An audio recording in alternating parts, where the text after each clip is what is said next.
Pneumonia outbreaks have been slowly killing off bighorn sheep populations in Washington state for decades. One herd located between Yakima and Ellensburg is now struggling with that infection, and there's no treatment or vaccine available.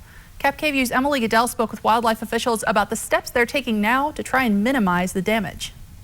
Washington Department of Fish and Wildlife officials have been dealing with periodic pneumonia outbreaks among bighorn sheep in the Yakima River Canyon for more than a decade. Their virulence sort of varies, but there's almost always a initial all-age mortality event. In the long term, even if a significant amount of adults survive, lambs often do not. That's kind of where we're at in the Yakima River Canyon. The adults generally aren't all that afflicted, but we have very poor lamb crops. With no treatment and no vaccine, wildlife officials have turned to an experimental approach called test and cull. These infections were potentially maintained in populations not by widespread shedding of the organism, but that you very likely had a very small number of prolific shedders of the organism. They round up the herd, tag them, put tracking collars on some to be able to find the herd again, and take samples to identify which sheep are the most infectious. You have a very small number of shedders, you go out,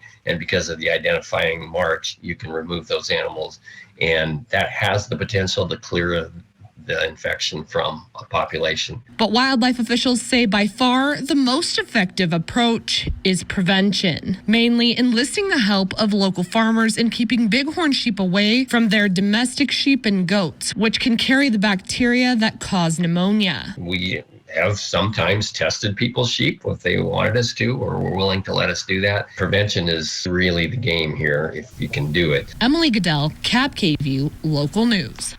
Wildlife officials are encouraging farmers to reach out to them to see about getting their domestic sheep or goats tested and figuring out the best kind of fencing to prevent them from coming into contact with those bighorn sheep populations.